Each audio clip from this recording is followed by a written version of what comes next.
नमस्कार। हस्तक्षेप में आपका स्वागत है। मैं हूं अमलेंदु। कल टीवी लाइव पर एक गंभीर परिचर्चा का आयोजन किया गया, जिसमें देश की राजनीति में हो रही उठापटक का विश्लेषण वरिष्ठ पत्रकारों द्वारा किया गया। इस परिचर्चा में मैंने भी हिस्सा लिया। आइए देखते हैं इस परिचर्चा के कुछ प्रमुख अंश। साभार जोड़ो न्याय यात्रा ठंड में राहुल गांधी निकाल रहे हैं, वो भी मणिपुर से। हालात मणिपुर के कैसे हैं ये बताने की जरूरत नहीं है, हम भी बंद कमरे में यहां ये कार्यक्रम कर रहे हैं। बहुत ज्यादा एग्जेजरेट करने की जरूरत नहीं समझता हूं यहां पे, लेकिन हालात की चर्चा होती रही है, इसलिए इन पहलुओं को यहां हम रख रहे हैं। उसके बाद भी हिम्मत करके यहां से निकलना कांग्रेस के लिए ये क्या वरदान साबित होने वाली है यात्रा? देखिए राजीव जी, आप खुद समझ लीजिए कि आप इस समय इम्फाल में हैं और वहां पे आपको एडवाइस दी गई है कि रात को बाहर नहीं निकलिए और कमरे के अंदर से ही न्यूज फाइंड कीजिए। और आप याद कीजिए कि ठीक एक साल पहले आप कश्मीर में थे, श्रीनगर में थे, और रात को आप सड़कों से लाइव कर रहे थे और रात भर आप सड़कों पे घूम रहे थे। वो कश्मीर जो इस सरकार द्वारा सबसे ज्यादा हाईलाइट किया जाता है, बताया जाता है कि कश्मीर में ऐसा हो रहा है, वैसा हो रहा है, लेकिन आज की जो स्थिति है वो मणिपुर में कितनी गंभीर है, ये वहां जाने वाले जो सैकड़ों पत्रकार है, जो आज अभी शाम तक पहुंच रहे थे, अभी दोपहर की जो फ्लाइट गई थी वो भी बहुत लेट पहुंची है वहां पे, और सुबह वाली का तो आपको किस्सा मालूम ही होगा कि जो लोग बॉम्बे से उड़े थे, गुवाहाटी में इतना ज्यादा कोहरा था कि वो सबके सब जो है ढाका पहुंच गए और 12 घंटे वहां पे उन्हें फ्लाइट में कैद रहना पड़ा। क्यों? क्योंकि बांग्लादेश का उनके पास पासपोर्ट नहीं था, बाहर हवाई जहाज के निकल नहीं सकते थे और उसके बाद बड़ी मुश्किल से वापस आ पाए हैं। तो स्थिति इतनी गंभीर है मणिपुर की, वहां जाना भी इतना मुश्किल है, फ्लाइटें बहुत ज्यादा कम हैं। ऐसी स्थिति में राहुल गांधी ने अगर ये फैसला किया है तो ये राहुल गांधी की हिम्मत है। अब राज्य सरकार और केंद्र सरकार, जिसे डबल इंजन की सरकार कहते हैं, इसे थोबल से करवाए या कहीं और से, ये यात्रा तो ग्लोबल हो गई। अब इसकी चर्चा होने से कोई नहीं रोक सकता जी। लेकिन ये कांग्रेस पे और इंडिया गठबंधन के घटक दलों पर निर्भर करता है कि वो कैसे इसको 2024 के चुनाव में इसका फायदा उठा पाते हैं। इसका नाम राहुल गांधी ने न्याय यात्रा रखा है। आज देश में सबसे बड़ी जरूरत अगर किसी चीज की है तो न्याय की ही है, और उस न्याय की सबसे बड़ी जरूरत मणिपुर में है। मणिपुर में अभी भी इस वक्त भी हिंसा जारी है और सरकार कहीं से भी उस हिंसा को रोकने के लिए गंभीर नहीं है। न केंद्र सरकार न राज्य सरकार न इसके बारे में कुछ बोलते हैं। उनकी चिंता यह है कि राहुल की यात्रा में कितना ज्यादा से ज्यादा व्यवधान पैदा किया जा सकता है। इसके बाद जब ये असम पहुंचे, वहां भी डबल इंजन की सरकार है, वहां उन्हें कितना परेशान किया जा सकता है। मगर वो ये बात भूल गए कि राहुल को परेशान करने की उन्होंने पिछले 10 साल में जितनी कोशिशें करी, राहुल की तो सदस्यता खत्म कर दी थी। हाथरस जा रहे थे वहां रोक लिया, लखीमपुर जा रहे थे वहां रोक लिया, राहुल का मकान खाली करवा लिया, राहुल से ईडी ने लंबी लंबी पूछताछें की, लेकिन राहुल की हिम्मत को नहीं तोड़ पाए वो। तो ये यात्रा जो है भारत के इतिहास में एक नया मोड़ है। पहली बार है कि कोई नेता दूसरी बार पूरा भारत नापने के लिए निकलने की तैयारी में है। कल निश्चित ही रूप से एक नया इतिहास रचा जाएगा और आप इसके प्रत्यक्षदर्शी होंगे, गवाह होंगे। ये आपको एक गोल्डन मौका मिल रहा है और पूरा देश इसकी तरफ देख रहा है कि राहुल की यात्रा कितनी सफल होती है, कितने लोग उसमें शामिल होते हैं, सरकार उसे रोकने की कितनी कोशिश करती है और राहुल इन सब से बेफिक्र अपनी यात्रा पर निकल पड़ते हैं। दूसरी बात जो है इसमें सबसे इंपॉर्टेंट वो ये है कि इंडिया गठबंधन की आज जो मीटिंग हुई है उसमें भी सबसे ज्यादा चर्चा राहुल की यात्रा को हुई। सारे दल बहुत उत्साहित थे इसको लेके। सबके मन में यही बात थी कि अगर ये यात्रा पहली यात्रा की तरह सफल हो गई तो फिर 2024 के चुनाव में हम मोदी जी के लिए मुश्किलें पैदा कर देंगे। और वहीं ये सवाल भी किया गया, ये भी कहा गया कि वो तो हो जाएगी सफल, लेकिन सीट शेयरिंग अच्छी तरह कर सके। तो सारे दलों ने ये कहा कि नहीं, हम लोग सीट शेयरिंग में कोई बाधा नहीं बनेंगे और अपनी 1 या 2 सीटें देकर भी इस गठबंधन को बचाएंगे।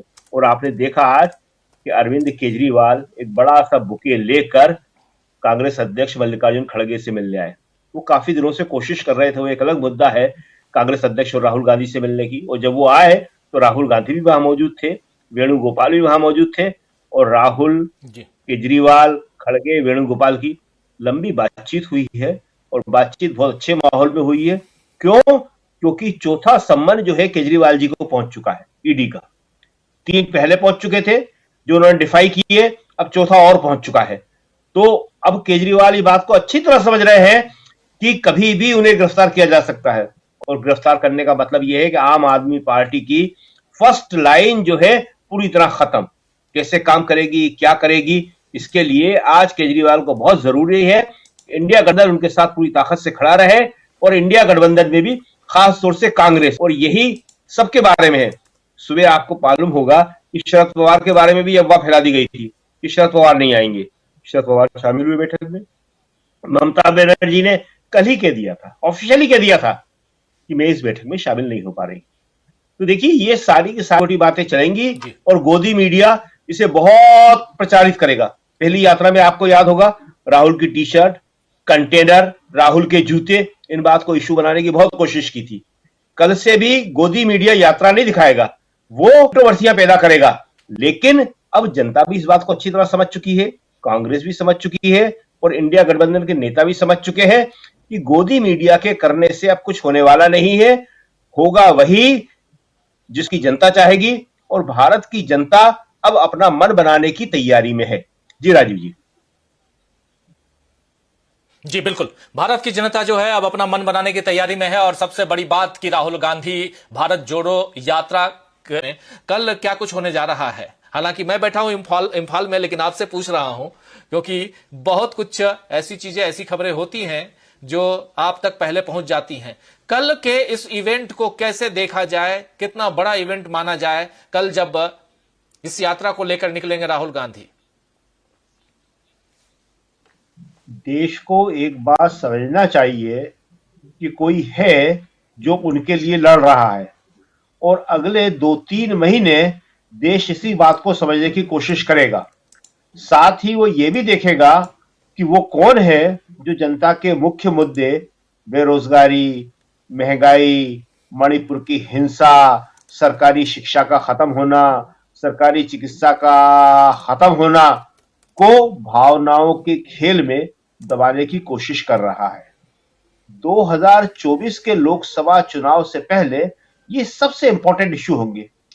एक तरफ जो देश में डर बैठा हुआ है उसको खत्म करने की राहुल गांधी की कोशिश, और दूसरी तरफ जनता की सारी समस्याओं को भावनाओं के अंदर दबाने की कोशिश।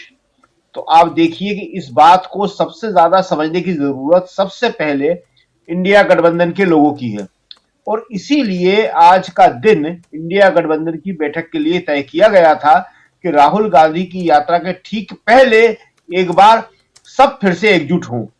और वही हुआ कि आज की बैठक के बाद एक बड़ा मैसेज गया है कि हम सब एक हैं। आज केजरीवाल का आना एक सामान्य घटना नहीं है, क्योंकि जिन लोगों का नाम लिया जाता है कि जो लोग कांग्रेस को धोखा दे सकते हैं, जो लोग कांग्रेस के साथ नहीं रहेंगे, या जो लोग बीजेपी की बी टीम है, उनमें सबसे ऊपर सबसे पहले केजरीवाल का ही नाम आता है। केजरीवाल, ममता बनर्जी और अखिलेश यादव। लेकिन अखिलेश भी समर्थन कर रहे हैं।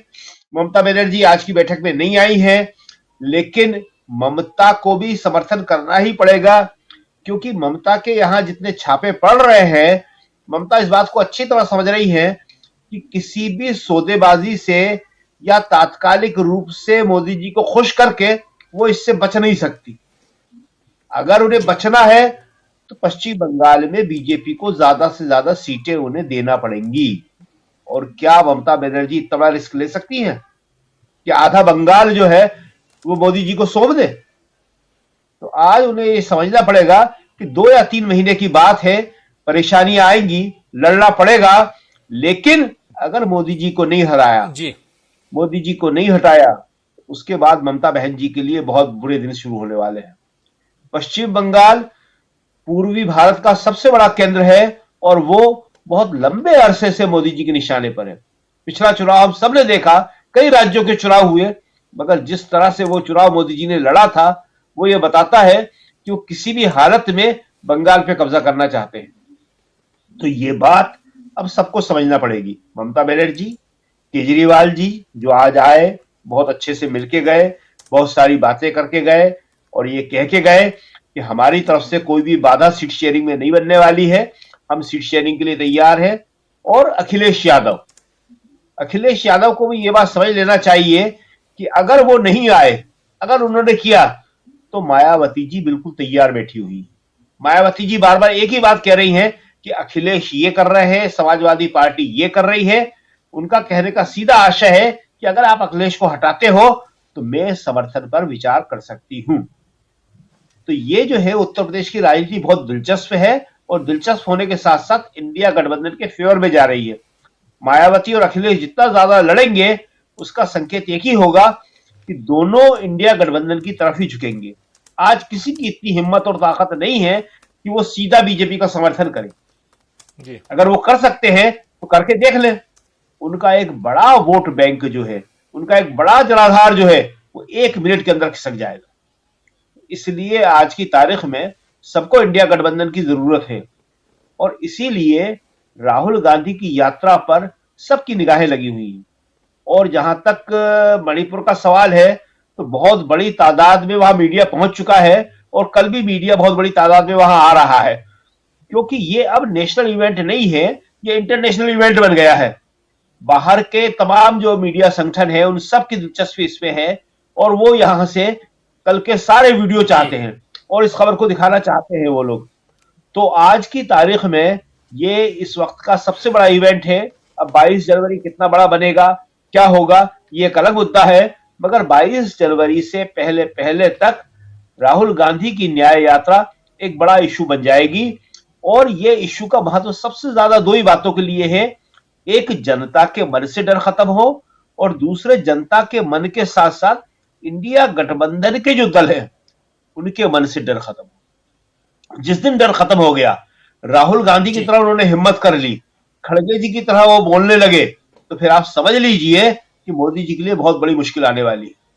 आज मोदी जी की सबसे बड़ी ताकत जो है वो एक ही है कि देश डरा हुआ है, पूरा देश डरा हुआ है।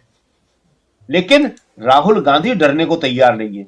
उन्होंने पहली यात्रा निकाली, लोकसभा से उन्हें बाहर निकाल दिया गया, ईडी ने पूछताछ करी, आपने सब कुछ देखा। जहां अन्याय हुआ राहुल गांधी सबसे पहले पहुंचे और उनके तेवर, जिसको अन्ना हजारे के आंदोलन में एक सबसे ज्यादा इस गोदी मीडिया ने हाईलाइट किया था, बॉडी लैंग्वेज के जरिए वो कांग्रेस को कमजोर करते थे उन दिनों। तो आज वो बॉडी लैंग्वेज शब्द को भूल गए हैं, आज बॉडी लैंग्वेज की बात नहीं करते।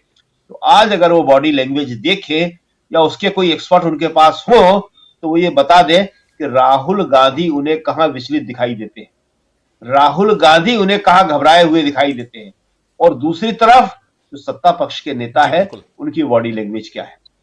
आपको मालूम होगा कि उत्तर प्रदेश में जहां ये इवेंट हो रहा है, सबसे बड़ा प्राण प्रतिष्ठा हो रही है, वहां मुख्यमंत्री के अलावा, यूपी के मुख्यमंत्री के अलावा किसी मंत्री को भी निमंत्रण नहीं, कोई मंत्री भी नहीं जा रहा है वहां, सिर्फ मुख्यमंत्री। तो ये जो है मोदी जी को फिर से एक बार रिलॉन्च करने का बड़ा आयोजन बनने वाला है। मोदी जी को किस तरह से रिलॉन्च किया जाएगा, मोदी जी की छवि फिर से किस तरह बनाई जाएगी, क्योंकि ये उनको लगने लगा है कि मोदी जी की छवि जो है अब उसमें डेंट आ गया है और राहुल गांधी की छवि उनके मुकाबले बढ़ रही है। तो ये अगले 2-3 महीने बहुत इंपॉर्टेंट रहने वाले हैं राजीव जी। बिल्कुल आप सही कह रहे हैं, 2-3 महीने जो हैं बहुत इंपॉर्टेंट रहने वाले हैं। और अभी जो आप कह रहे थे कि सिर्फ मुख्यमंत्री को बुलाया जा रहा है और उनके मंत्री को नहीं बुलाया, मंत्रियों को नहीं बुलाया जा रहा है, तो फिर आखिर सोनिया गांधी और मल्लिकार्जुन खड़गे को आप बुलाए और वो नहीं जा रहे हैं तो आपको खुश होना चाहिए। आशा है ये वीडियो आपको पसंद आया होगा। इसको ज़्यादा से ज़्यादा शेयर करें, लाइक करें, सब्सक्राइब करें चैनल को, फेसबुक पेज को फॉलो करें और ज़्यादा से ज़्यादा इसको सब्सक्राइब करें।